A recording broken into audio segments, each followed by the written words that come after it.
Hello lovelies. So today I'm coming at you guys with a really quick video. I'm making Ackee, and this is a very my sister's in front of me making faces, so I lost my train of thought. So this is a Jamaican cuisine.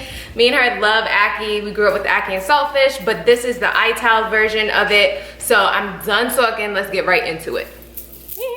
Alright guys, so this is going to be really quick. Hopefully you don't hear the Tupac playing in the background because I don't want it to be louder than what I'm saying. But basically you're going to need like a third of a white onion like so. But you could use red if you have that. But I prefer to use white onions for stews and Ackee and such. But totally up to you. You're going to need some bell peppers, and behind the onion is thyme. I didn't show that. It's dried thyme. Some allspice, some black pepper, some sea salt, some grapeseed oil, some cherry tomatoes or plum tomatoes, and some scotch bonnet. That is so important. If you're Jamaican, I'm sure you got some scotch bonnet somewhere, or if you don't, you're missing it. So just a very little piece. Like as you can see, this is a cut off piece. But if you like your stuff a little bit more spicy, that is totally up to you. And then, of course, just your favorite can of Ackee. Alright, so you're just going to want to cut up that onion now, that third of a large onion, into slices. I don't know the proper terminology for it. I'm not sure if you would consider that julienne style, but just slice them as you see I'm doing, like so. Then I go to my miniature garden to get my scallion, or better known as green onion. Just about 2 stalks is good, and that's all you need. So just chop that up as you see, or you could use your kitchen scissors as I'm doing it to make your life easier, and just cut them bad boys because it does the same exact thing and it's quicker. Then I'm using about 7 sprigs of dried thyme, but feel free to use fresh thyme as well. Both will work. Now I'm opening my can of Ackee and I'm just draining it. You don't want any of the liquids that is in the can. So once you drain it, it'll look like so. And then from there, I'm pretty much just going to start cutting up my bell peppers. And for the bell peppers, I use about a quarter of each bell pepper, but sometimes I use just a little bit more. I think in this video, since I was also with my sister, I'm going to use a little bit more than a quarter of each bell pepper. But again, it's up to you. But depending on how many people I'm feeding justifies how much bell pepper I will use. But typically, it's just a quarter. So then I'm just going to julienne all of those beautiful peppers.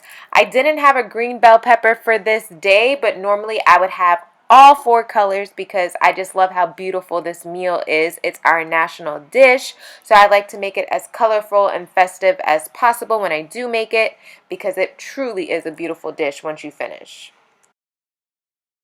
Now I'm just slicing up some cherry tomatoes. So I have about 8 cherry tomatoes, and I'm just going to cut those in half because they will cook down. So yeah, but you can feel free to cut those in quarters if you want, but you don't really need to.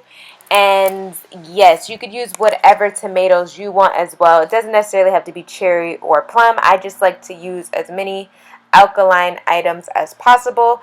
Usually everything that I cook with is alkaline, minus I still use black pepper and such, but again, it's totally up to you what type of tomatoes you want to use. So now I'm going to get my pan going, and I'm going to go in with about, I'm going to say a solid maybe 10 tablespoons, or I should just say just coat the bottom of your pan pretty much. So this is a regular saucepan.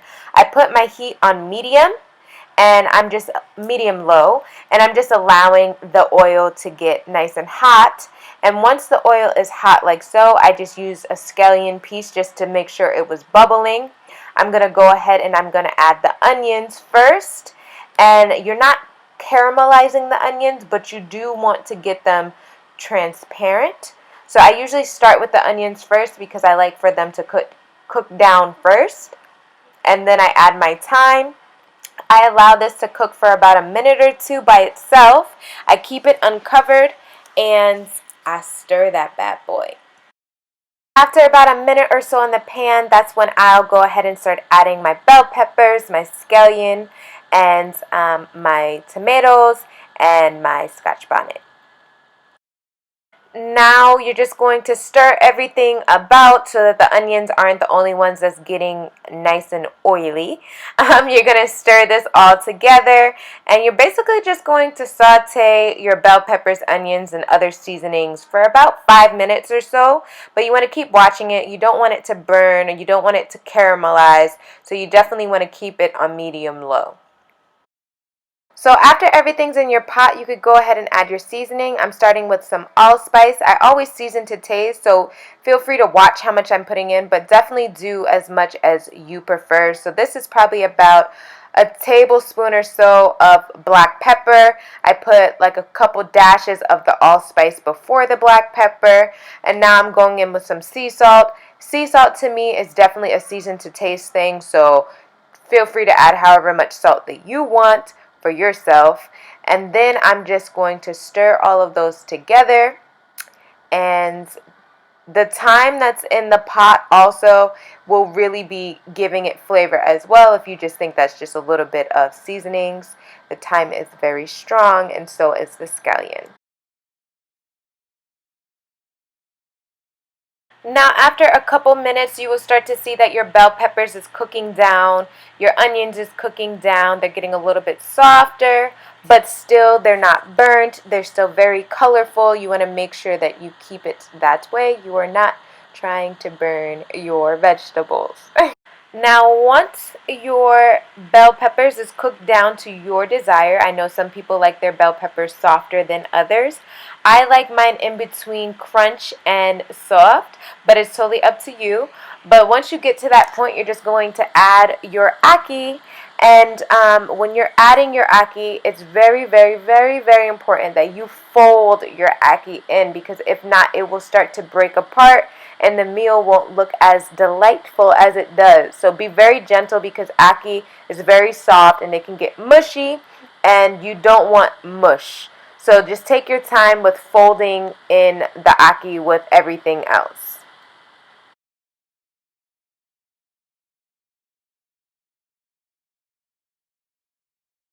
At this point of cooking, I always taste test where I'm at. I decided to add a little bit more black pepper to the meal, and I will be just stirring that in as well.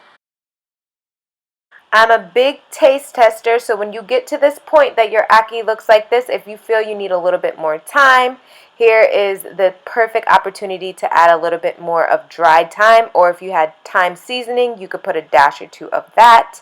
Now my dumplings are being made. I have a separate video for this, so check the description box for these alkaline fried chickpea dumplings, and I will have that in the description box, as well as hopefully one of these corners if it shows up for you.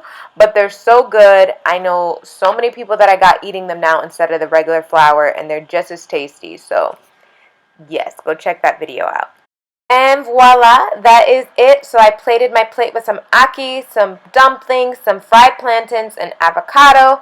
And trust me, our national dish is so fire. It's so quick to make. It's so easy to make. And it's so good and yummy. So yeah. Food is fire. Thank you. You're welcome.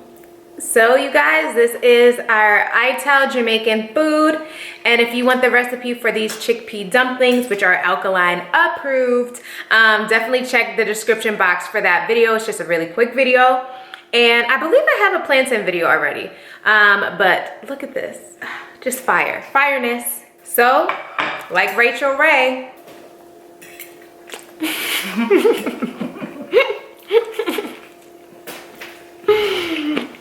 Bye.